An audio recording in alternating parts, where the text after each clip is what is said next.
En el nombre del Padre, del Hijo, del Espíritu Santo. Dios te salve María, llena eres de gracia, el Señor es contigo. Bendita tú eres entre todas las mujeres y bendito es el fruto de tu vientre, Jesús.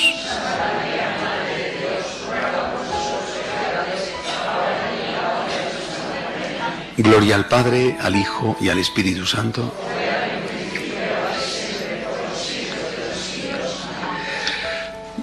Quiero afrontar en esta meditación de esta tarde una cuestión que me preocupa extraordinariamente. Hasta tal punto me preocupa que creo que está en juego, posiblemente como nunca en 2000 años, el futuro de la Iglesia. Veo en el horizonte la posibilidad real de un cisma de graves consecuencias. Naturalmente, mi opinión no tendría mayor valor si no estuviera unida a la opinión de personas mucho más entendidas y relevantes que yo. La utilización que se está haciendo del concepto de misericordia es una utilización absolutamente demagógica y por tanto falsa y dañina. En este momento, por deseo explícito del Papa Francisco, se está debatiendo, el Papa quiere que se debata. Y por lo tanto me uno al debate, ya lo he hecho en otras ocasiones, me uno al debate junto con otros que están también aportando sus reflexiones en un sentido o en otro. Y desde una perspectiva o desde otra.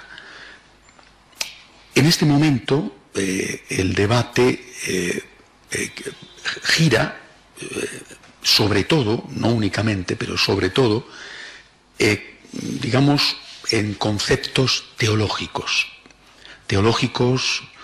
canónicos, patrísticos, bueno, dogmáticos. Y yo quisiera afrontar el debate desde otra perspectiva, la perspectiva espiritual. Es decir, el concepto de misericordia mal entendido, separado del concepto de verdad, y por lo tanto del concepto de amor, puede ser dañino, tremendamente dañino, para incluso la persona a la cual supuestamente se le quiere beneficiar. Y desde luego para el conjunto, para el cuerpo de la Iglesia, que va abocada a un cisma. Confío, estamos rezando muchísimos para que esto no suceda, ¿no? Pero ya se habla abiertamente del cisma como una posibilidad real.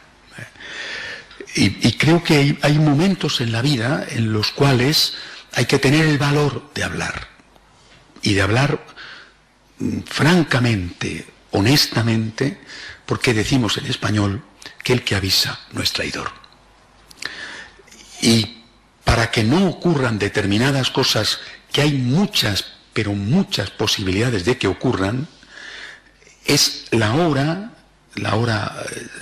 yo creo, decisiva de hablar.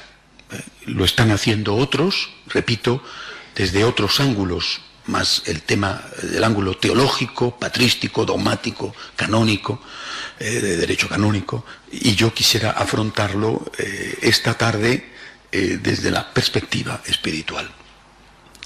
El título que doy a esta conferencia es Amor, Verdad y Misericordia. Y parto de un enunciado básico, fundamental en nuestra fe: Dios es amor. San Juan, que tocó el cuerpo vivo de Cristo y el cuerpo resucitado de Cristo, lo dice ya en el prólogo de su Evangelio: Dios es amor. Es la plenitud de la revelación. Es lo más importante de nuestra fe. Dios existe, era algo sabido, era algo asumido. Dios existe y te ama con un amor que llega al extremo de dar la vida por ti, de derramar su sangre por ti. Esto es Cristo. Dios existe, Dios te ama, mira cuánto te ama. Mira al Hijo de Dios crucificado y date cuenta de cuánto te ama. Dios existe y Dios es amor. Es el inicio de nuestra fe, es lo más importante de nuestra fe. Digo, es el inicio en el sentido de que nuestra fe se basa en eso, pero a la vez es el final de un camino. Y quizá por aquí es por donde pueden empezar a producirse las grietas del edificio de nuestra fe. El Nuevo Testamento no es el único testamento, y la revelación de Cristo en el Nuevo Testamento es una revelación que completa otra revelación. Olvidarlo es quitarle al edificio los cimientos y provocar, por lo tanto, su ruina. Pacientemente, Dios nuestro Señor empezó a preparar la salvación del hombre desde el instante mismo del pecado original. Pacientemente, hasta que, como dice el Evangelio, cuando se cumplió el tiempo, envió Dios al mundo a su Hijo único, nacido de una mujer, cuando llegó la hora. Pero antes de esa hora, cumbre en la historia de la humanidad, la del nacimiento del Hijo de Dios, antes de esa hora hubo otras horas. Empieza una revelación directa con Abraham, continúa con todo el pueblo de Israel, paso a paso, lentamente, purificando lo que había de adherencias humanas del anterior. Poco a poco, por ejemplo, se va purificando conceptos como el de la poligamia o como el concepto de venganza, poco a poco hasta que Cristo es la plenitud. Pero, repito, esa plenitud que es Cristo no se puede entender sin gravísimas consecuencias, sin haber asumido también como palabra de Dios revelada otros conceptos que han sido previamente dichos por el Señor. Cuando nosotros hacemos en los franciscanos de María nuestras catequesis, no es casual, sino deliberado, que he puesto primero esas enseñanzas, un resumen de ellas, que aparecen en el Antiguo Testamento. Dios es amor, sí, pero primero no nos ha enseñado qué es amor. Primero nos ha enseñado que es el Todopoderoso. Primero nos ha enseñado que es el Señor. Y primero nos ha enseñado que es juez. Un juez amoroso. Un juez padre. Un juez misericordioso. Pero un juez. Despreciar el concepto de Dios como juez. Tratar al juez como si fuera un criminal, a eso hemos llegado. Es verdad que hay motivos para tener dudas sobre la honestidad de muchos de los jueces humanos. Primero, no de todos. Segundo, el juicio de Dios no es un juicio ni arbitrario ni malévolo. Dios no es una lotería, tú te salvas y tú te condenas porque a mí me da la gana. Dios no te juzga para hacer un daño a la persona juzgada, pero es juez. Olvidar esto, insisto, es olvidar y despreciar la revelación del Antiguo Testamento y es provocar el derrumbe de la casa entera. Cuando nosotros olvidamos que Dios es juez, cuando olvidamos que Dios es Señor, inevitablemente empezamos a considerar que Dios es siervo. O Dios es Dios, o Dios es tu criado. Y Dios no es tu criado, ¿eh? Dios no es nuestro criado. Dios no es nuestro esclavo. Dios no es aquel al cual yo acudo a darle órdenes, sino es aquel al cual yo acudo con respeto y con humildad a solicitar su ayuda. Este es el punto de partida, la base de lo que quiero decir esta tarde, porque en este problema que estamos viendo y que estamos padeciendo, al cual llegaré al final de la conferencia, estoy antes preparando las premisas, creo que si se está haciendo, como he dicho, una interpretación demagógica, perniciosa, dañina, malvada, aunque sea con buena intención, del concepto de misericordia, es porque esto se ha olvidado. La revelación, además de decirnos que Dios es amor, y antes habernos dicho, entre otras cosas, que Dios es juez, nos dice que Dios, lo dice Cristo, que Dios es el camino, la verdad y la vida. Es una frase que viene recogida en el Evangelio de San Juan. Es mucho más que una frase, es una definición de Dios, dada por el propio Dios y aplicada a sí mismo. Yo soy el camino, la verdad y la vida. Yo soy.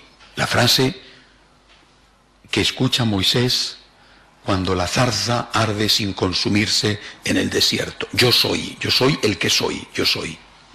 Yo soy el que sostiene la existencia, yo soy. El camino. ¿Qué significa el camino? Significa la moral, la ética. Hay un camino que recorrer. Los 10 mandamientos no son despreciables ni despreciados por Jesucristo. No se puede decir, puedo recorrer un camino o mi camino al margen de esos 10 mandamientos. Puedo matar y estar en paz con Dios. Puedo robar y pensar que Dios está tan contento. No. Jesús habla de que Él es el camino y asume los 10 mandamientos como algo que no se puede suprimir. Nadie puede hacerlo. Así lo va a reconocer clarísimamente el Catecismo de la Iglesia Católica.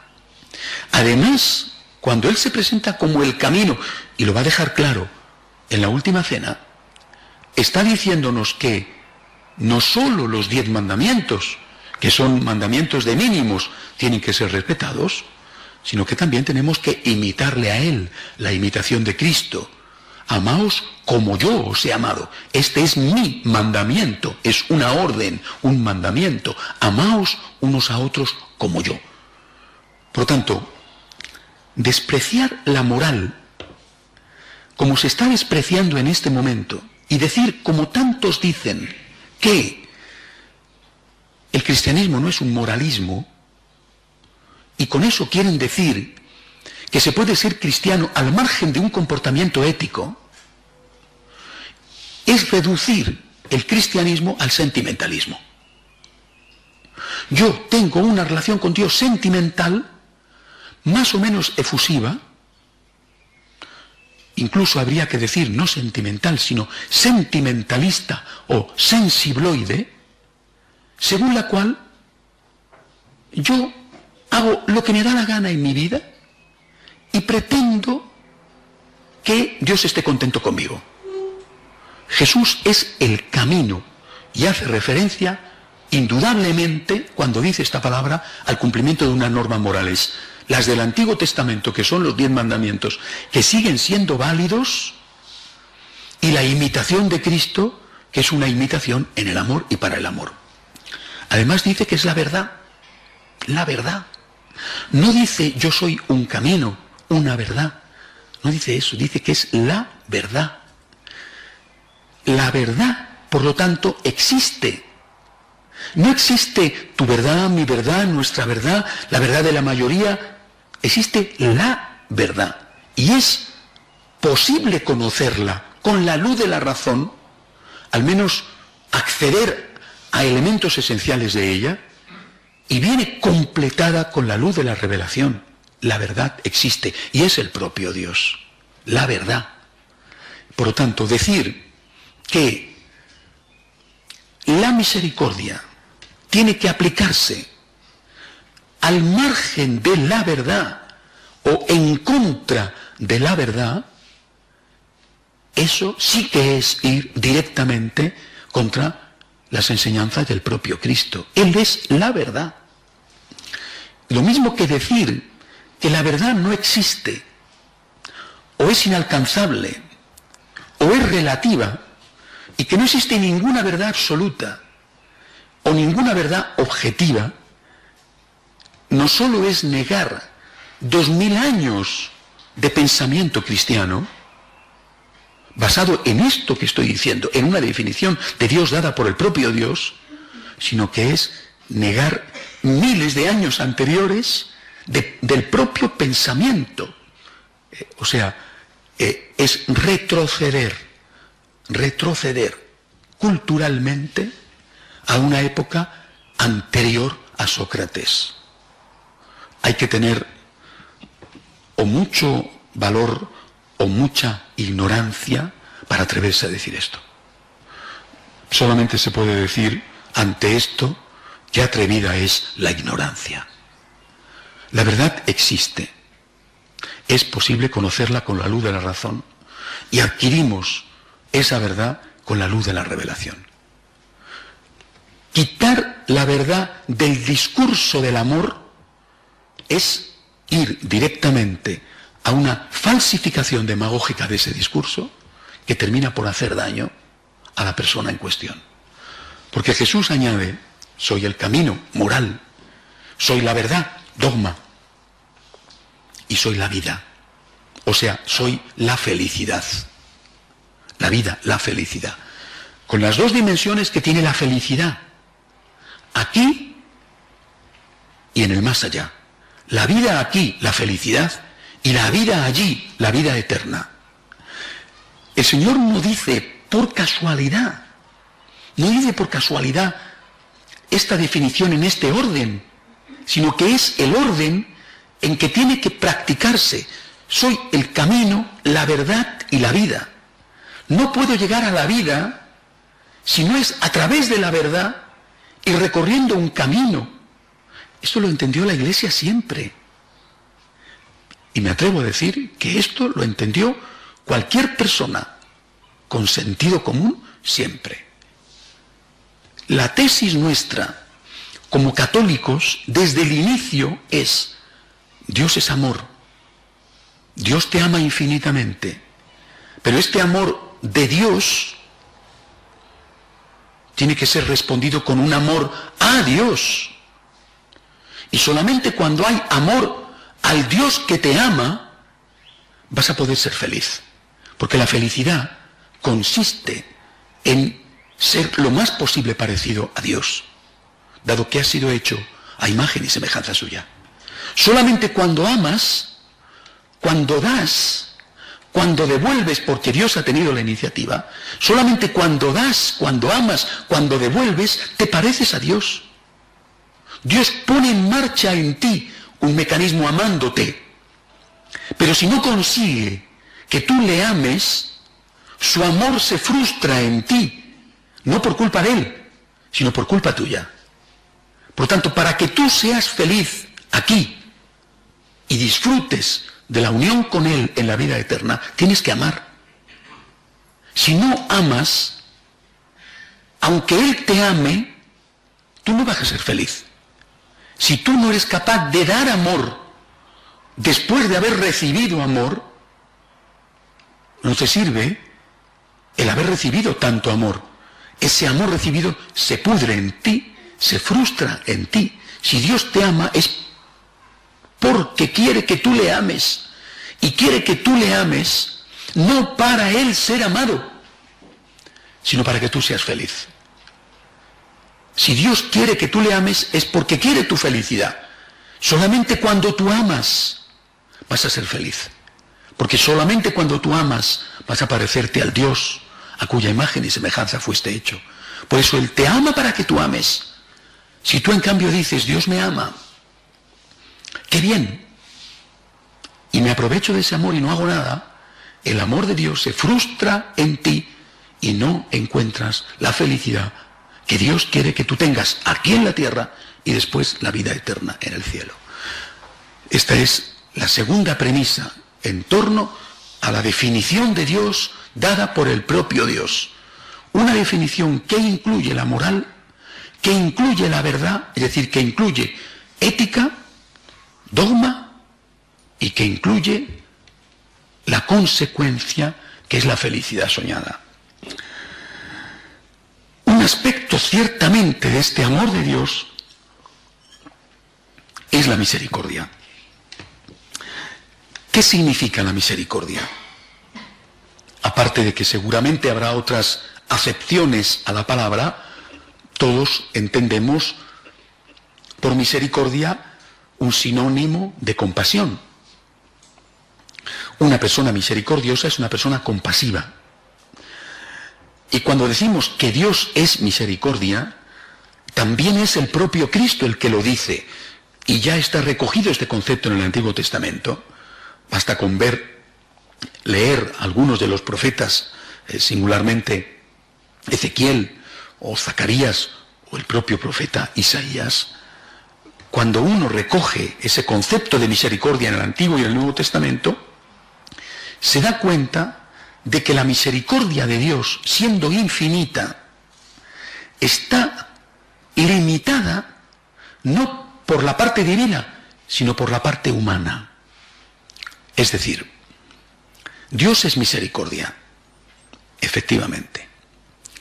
Pero la misericordia de Dios, que no depende de ti nunca, es, primero, un don y no un derecho. Y segundo, algo que tú recibes cuando cumple determinadas condiciones. Dicho de otra forma, Dios tiene misericordia de ti siempre, al margen de lo que tú hagas. Tú no condicionas la misericordia de Dios. Tu arrepentimiento no condiciona la misericordia de Dios. Dios ya te ha perdonado. En el momento en que tú cometes el pecado, Dios ya te ha perdonado. Dios no está pendiente para perdonarte a que tú le pidas perdón. Dios ya te ha perdonado. Pero para que el perdón de Dios llegue a ti, tú tienes que pedir perdón. Dios ya te ha perdonado, sí, porque si no tú estarías condicionando a Dios. Dios no puede ser condicionado por ti. Dios ya te ha perdonado. Dios no puede guardar en su sagrado corazón rencor. Dios no puede guardar en su sagrado corazón odio. Dios ya te ha perdonado. Pero para que el perdón de Dios, que ya salió de él inmediatamente después de que tú le ofendiste, para que ese perdón de Dios llegue a ti, tú tienes que pedir perdón. Tú no condicionas el perdón de Dios, tú condicionas la recepción del perdón de Dios. Y además, ese perdón de Dios, esa misericordia divina, es una misericordia que solo puede ser entendida como regalo y no como derecho. Y este es otro de los puntos en los cuales se está demagógicamente haciendo confusión. Tengo derecho a. ¿Tengo derecho a? ¿A qué? ¿Tienes derecho a qué? ¿A comulgar? Comulgar es un don. ¿Tengo derecho a ser sacerdote? Ser sacerdote es un don. El planteamiento del hombre hacia Dios no puede ser un planteamiento de derechos, sino que tiene que ser, únicamente debe de ser, un planteamiento de gratitud. Yo no tengo derecho. ¿Tengo yo derecho a que Dios me perdone? ¿Tengo yo derecho a que Dios haya nacido por mí? ¿Haya derramado su sangre por mí? Yo no tengo derecho a eso. Viviendo en un contexto como en el que vivimos, en el cual los derechos se han hipertrofiado y los deberes se han anulado, todo es derecho, es decir, cualquier deseo es visto como un derecho, y esto es falso. Hay derechos, por supuesto, pero no cualquier deseo es un derecho. Más aún, habiendo hipertrofiado los derechos y habiendo desaparecido las obligaciones, se ha producido un desequilibrio a todos los niveles, tanto laborales como familiares o como sociales, que está llevando a la sociedad a la autodestrucción.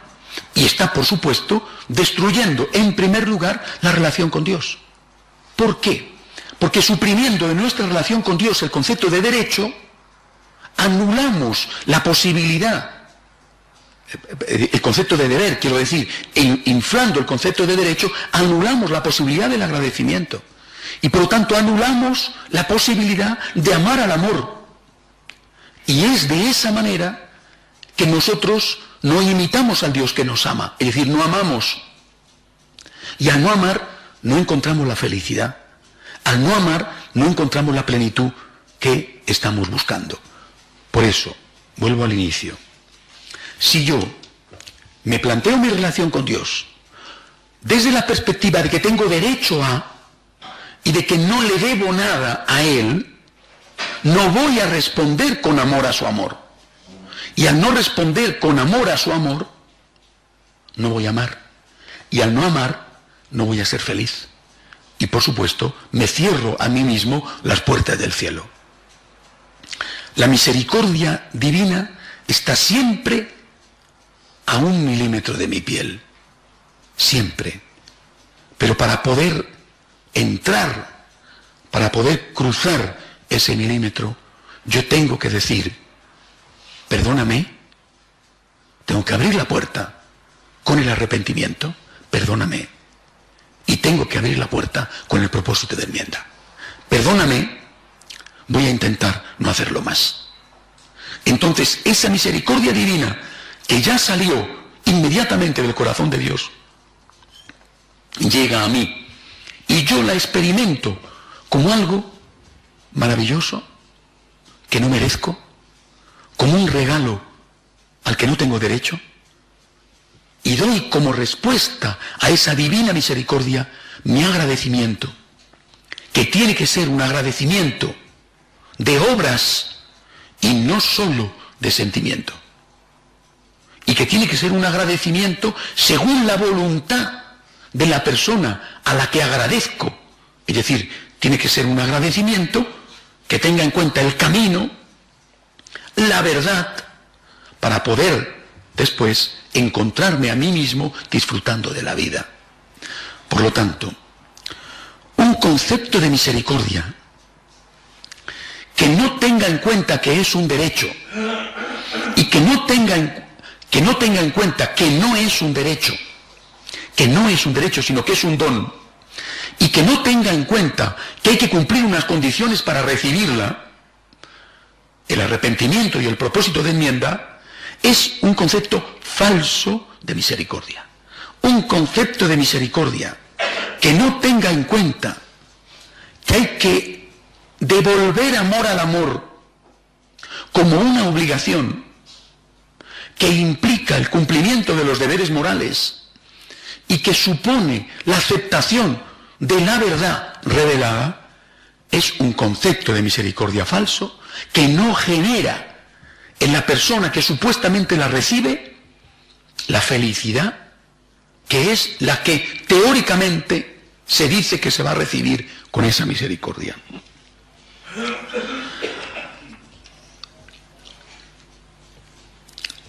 Ligado a esto hay que decir que la misericordia, que se entiende como sinónimo de compasión y que se expresa de una forma extraordinaria en el perdón, también se expresa en la verdad. El primer acto de misericordia que tiene Dios para con nosotros es decirnos la verdad. Hemos llegado a un punto en el cual consideramos misericordia la mentira, el engaño, y pensamos que somos misericordiosos con la gente cuando les engañamos y les mentimos, aunque sea con una buena intención. Y esto no es el proceder de Cristo. La misericordia empieza por decirnos la verdad. Tú estás enfermo. Para añadir, tienes curación. Pero si no nos dicen la verdad, si no nos dicen el diagnóstico, no nos pueden dar la terapia. O si nos la dan, no la vamos a aceptar nunca. La vamos a considerar una injerencia, un entrometimiento en nuestra vida que nos molesta y que nos humilla. Yo estoy enfermo. Yo tengo un problema. Yo soy un pecador. Y lo soy y lo sé. Es decir, no solo lo soy, sino que lo sé. Y si lo sé es porque alguien ha tenido la misericordia de decirme la verdad. Repito, hemos llegado a un punto en el cual no solamente consideramos un derecho a la misericordia y no un don, con las consecuencias negativas para la persona que tiene esto, sino que además consideramos la verdad como un fastidio que nos estropea la vida. Alguien te dice la verdad y reaccionamos agresivamente contra él, al margen de si te la ha dicho de buenos modos o de malos modos. Vas al médico, te hace un diagnóstico acertado, pero muy incómodo, y tú no le pegas 2 tiros al médico. Te quedas mal, te ha diagnosticado un cáncer, te quedas mal, no te ha dado precisamente la alegría de tu vida, pero no le pegas 2 tiros al médico. Sobre todo si a continuación el médico te dice, esto tiene curación, hay solución. Tengo que darte una mala noticia y una buena noticia. Estás enfermo, pero tienes arreglo. Esto es lo que dice Jesús. Nosotros decimos, no, usted no me puede dar esa mala noticia. Usted solo puede decirme, estoy sano y estoy sano. Perdona, pero si te digo que estás sano y estás enfermo, nunca te curarás.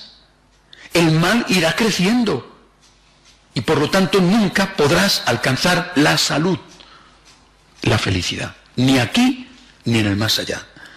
Desgajar, separar, como se está haciendo demagógicamente el concepto de verdad del concepto de misericordia, es hacer un inmenso daño a la persona a la cual supuestamente, teóricamente, se la quiere hacer el bien.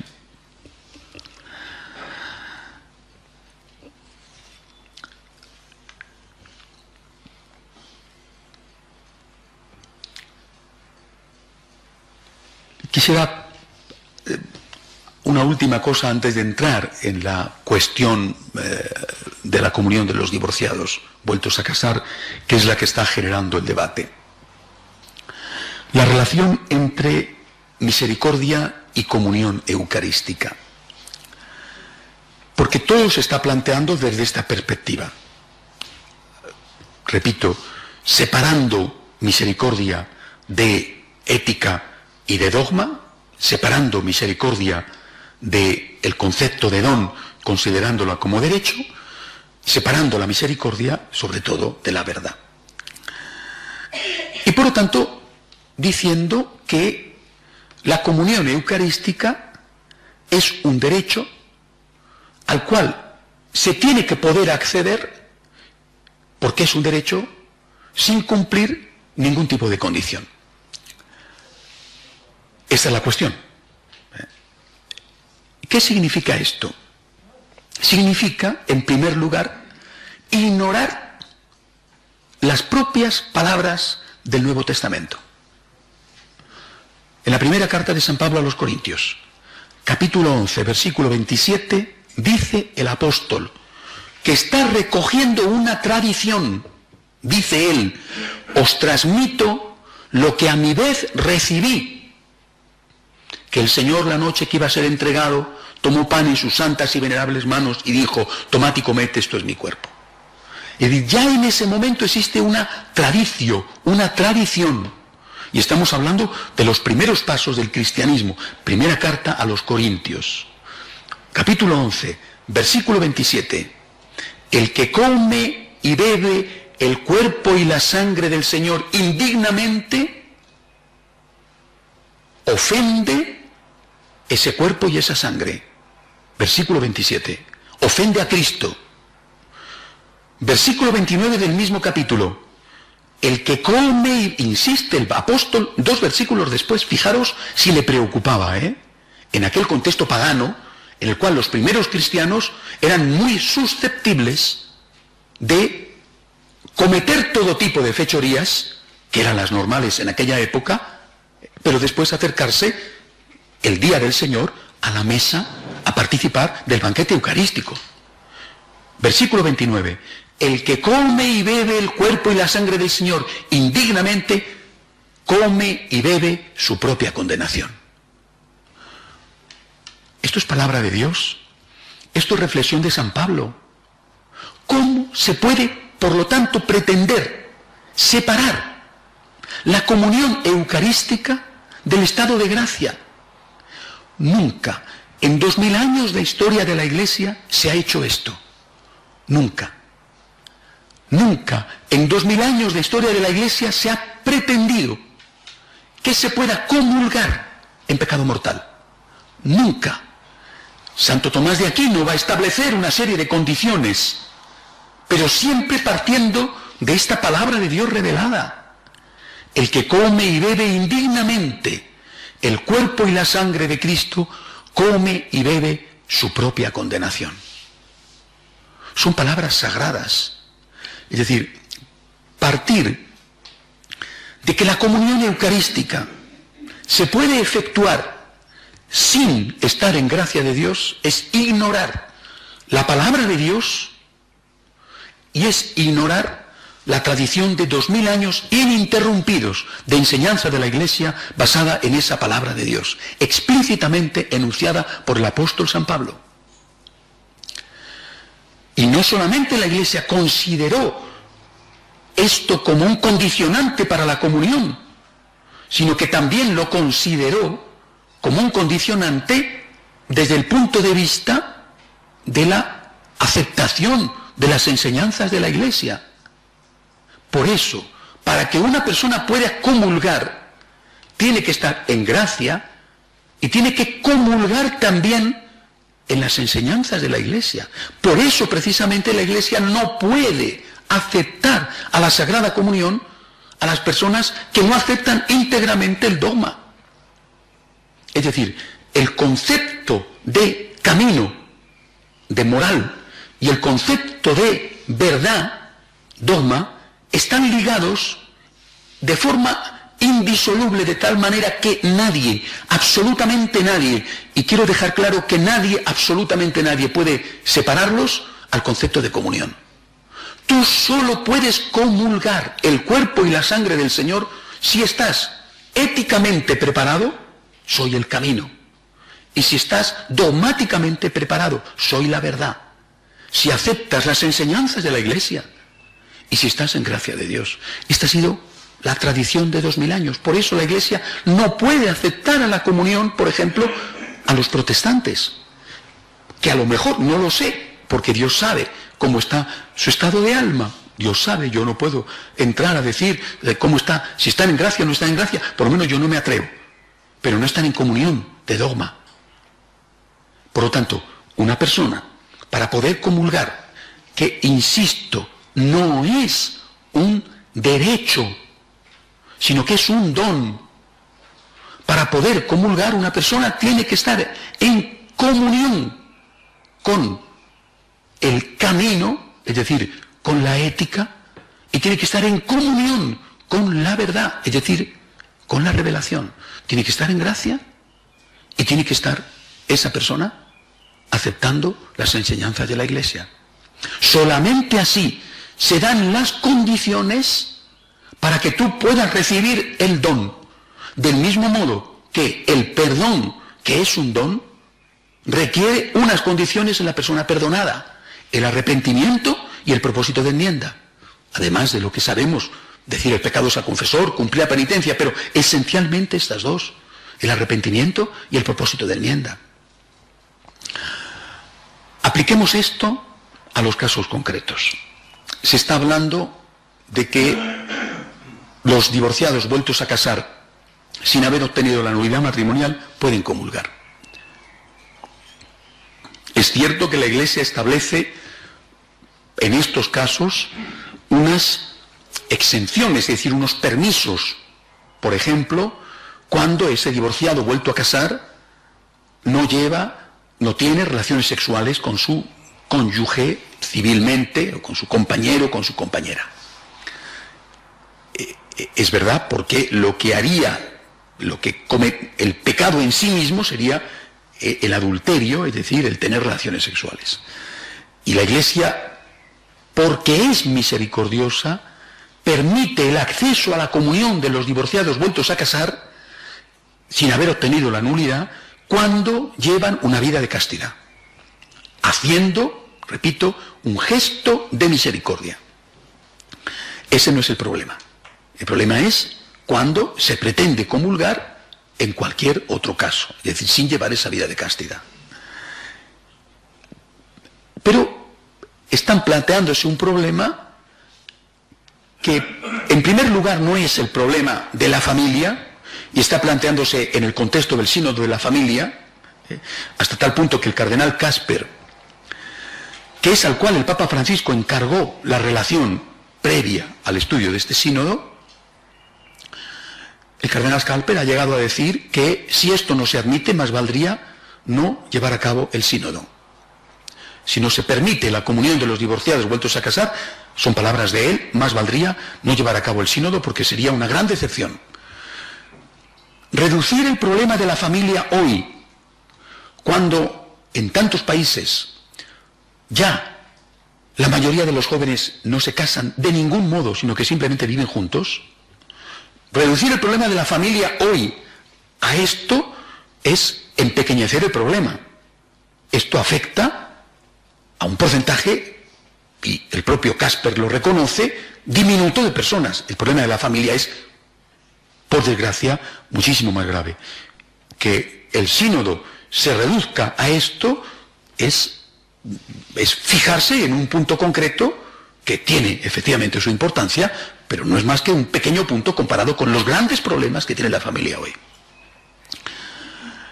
Además, afrontar esta cuestión de forma aislada es ir a una trampa ignominiosa que tiene que saber, porque no se puede pensar que lo ignora, aquel que la promueve. Es decir, abierta la puerta a la comunión eucarística al margen de los dos puntos que he dicho antes, estar en gracia de Dios y aceptar el dogma, es decir, al margen de el camino y la verdad, pretender llegar a la vida, que es la unión con Dios, sin pasar por el camino y por la verdad, aceptar esto en este caso concreto es abrir la puerta al resto de los casos. Ya son muchas las voces que se alzan desde un ángulo y del otro, unos para advertir y otros para aplaudir, diciendo, y si se permite a los divorciados vueltos a casar sin haber obtenido la nulidad matrimonial, la frase tiene que ser bastante larga, la verdad. Si se les permite comulgar, ¿por qué no se permite comulgar, por ejemplo, a los homosexuales que viven en pareja? ¿Y por qué no se permite comulgar, por ejemplo, a los violadores sin haberse confesado antes?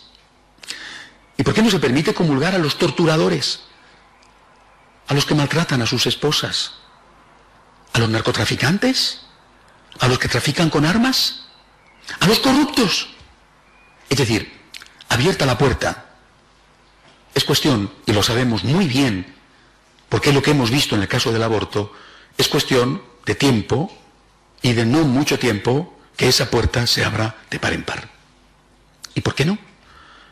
Es decir, es muy sensible el caso planteado por el propio cardenal Casper cuando pone un ejemplo, el caso de una mamá cuyo niño va a hacer la primera comunión. Es muy sensible. Pobrecita mamá, pobrecito niño, tiene que hacer la primera comunión el niño y su mamá no comulga con él. Pobrecita mamá, pobrecito niño. Pero, ¿por qué no podemos poner otros casos? Pobrecita mamá, pobrecito niño, si la mamá ha abortado, o si el papá es un violador, ¿no? Y bueno, pues que vaya y se confiese, que tenga arrepentimiento y propósito de enmienda. Mientras que en este otro caso no se le da la posibilidad no digo del arrepentimiento, sino del propósito de enmienda, porque continúa manteniendo la relación. Es cierto, pero también es cierto que hay otros que no tienen ningún propósito de enmienda. No me refiero solo a violadores o a narcotraficantes, sino, por ejemplo, a los corruptos. Es decir, abierta la puerta, esa puerta ya queda abierta.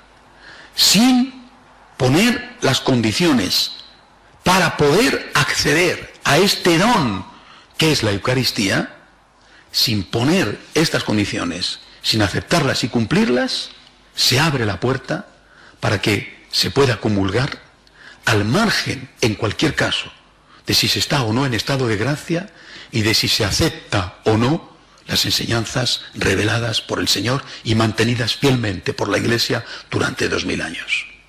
Y ahora viene la cuestión. ¿Esto beneficia a la persona? Es decir, en cualquiera de los casos, pero por ejemplo, en el caso de la persona divorciada vuelta a casar, sin haber recibido la nulidad matrimonial, ¿sale beneficiada accediendo a la comunión en estas condiciones? Porque al fin debería de ser supuestamente el objetivo, ¿no? Aparentemente se podría contestar de forma inmediata diciendo sí, sale beneficiada porque recibe el cuerpo y la sangre del Señor. Y se alza inmediatamente la palabra del apóstol San Pablo. El que come y bebe indignamente el cuerpo y la sangre de Cristo, come y bebe su propia condenación. Se puede llegar a la felicidad, a la vida, sin haber pasado antes por el camino y por la verdad, sin haber cumplido unas normas éticas y sin haber aceptado unas verdades morales que condicionan, que establecen, delimitan, aclaran cuáles son esas normas éticas. Evidentemente no. Es el propio Cristo el que lo enseña así. Otra cosa distinta es que eso le esté haciendo el bien. Si tú tienes a un diabético al cual le encanta el dulce y a ti te da muchísima pena y le dices, come bombones, que no pasa nada,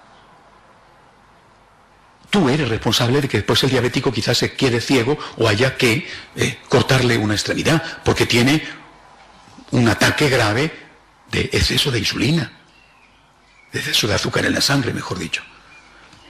Es decir, creer que la misericordia beneficia a la persona sin tener en cuenta la verdad es hacer daño a esa persona, aunque la intención pueda ser buena. Y con ese mismo criterio, por supuesto aplicándolo a otras cosas que se puede decir que no son comparables, pero que al final se van a comparar, con ese mismo criterio puedes darle a una persona un veneno para que muera, una inyección para que muera, porque la ves sufrir, y puede estar justificando la eutanasia, que algunos llaman muerte por compasión, y que puede ser incluso que el enfermo terminal, o simplemente porque está cansado de vivir, reclame y te pida. Y tú, por compasión, le matas. Es decir, la compasión, incluso reclamada por la persona, cuando está desgajada, separada de la verdad, hace daño a esa persona. Se presenta como misericordioso aquel que acoge la petición de esa persona concreta que desea comulgar y que no está en las condiciones. Y le dices, sí, comulga. ¿Quién eres tú para decirlo? Cuando el propio Cristo establece las condiciones, ¿quién eres tú? ¿Eres tú Cristo? ¿Eres más que Cristo? ¿Eres el dueño del mensaje? ¿Has destituido a Cristo como fundador del cristianismo para ponerte tú en su lugar, llevado ciertamente por la compasión. Pero has obrado en contra de la voluntad del propio Cristo. Haz tu iglesia, por favor, haz tu iglesia. Por otro lado, ya existen esas otras iglesias. Por eso yo creo que en este caso, y lo digo en un momento en el cual no solamente podemos hablar, sino debemos hablar. En este caso, una compasión malentendida, una compasión que no tiene en cuenta el concepto de verdad, es tremendamente perjudicial para la persona hacia la cual supuestamente se le tiene compasión. Ayúdale de otra manera. Que puedan ser más asequibles, no más injustos, pero sí más asequibles, los casos de nulidad matrimonial. No digo más injustos, pero sí más asequibles. Esta semana el cardenal Casper hacía una larga entrevista a una revista, la Commonwealth, pues ha sido recogida por muchos medios de comunicación, yo la he leído ayer, en la cual, entre otras cosas, dice que el Papa le ha dicho que, según su opinión, el 50% de los matrimonios que se llevan a cabo por la Iglesia son nulos, porque las personas que los han contraído no tenían la madurez o la conciencia suficiente de saber lo que estaban haciendo. No lo sé de dónde saca el Santo Padre los datos para esta estadística, no lo sé. Suponiendo que eso sea verdad, oiga, si el 50% de los matrimonios son nulos, pues que se les dé la nulidad. Que la Iglesia ya tiene establecido el criterio y la forma, es decir, las condiciones y el método. Que se les dé la nulidad, que es complejo o caro, que se haga más sencillo y más barato. Ese puede ser el camino. Si resulta que la inmensa mayoría de los matrimonios son nulos, pues que se les dé la nulidad. Ya está, así de sencillo. Que es costoso, que se haga barato. Que hay que inventar, que hay que ser innovadores para resolver el problema. Se inventa y se hacen las innovaciones que haya que hacer, pero nunca por un camino que va en contra de la palabra de Dios, de la doctrina de la Iglesia durante 2000 años, y que va a generar, repito, no solamente daño para la persona a la cual se la miente, se la engaña, se le oculta la palabra de Dios. El que come y bebe el cuerpo y la sangre de Cristo indignamente come y bebe su propia condenación. Se le oculta esto a esa persona, no haciéndole bien, porque esa comunión no le va a hacer bien, sino que le va a hacer mal, sino que es que además se daña gravemente a la comunidad, que va claramente a la división, va claramente al cisma. Hay que advertirlo. Repito, el que avisa no es traidor. Y es hora de decirlo antes de que sea demasiado tarde, antes de que se cometan cosas que muchos podrán decir con razón: se está yendo en contra de la palabra de Dios, se está yendo en contra de 2000 años de doctrina de la Iglesia. Yo me veo en el deber de conciencia de hablar con esta claridad. Creo que somos muchos los que lo estamos haciendo. No sé si inútilmente, pero es el momento de decirlo. No se puede ir en contra de las enseñanzas de Cristo. Nadie, absolutamente nadie, puede en la Iglesia Católica decir: habéis oído que Jesús os dijo, pero yo os digo. Porque solamente Jesús es el Hijo de Dios. Y nadie en la Iglesia Católica es Dios por encima de Dios. Por encima de Jesucristo en la Iglesia Católica no hay nadie. Si alguno pretende ser más Dios que Jesucristo, está automáticamente fuera de la Iglesia Católica. Vamos a hacer un momento de oración en silencio.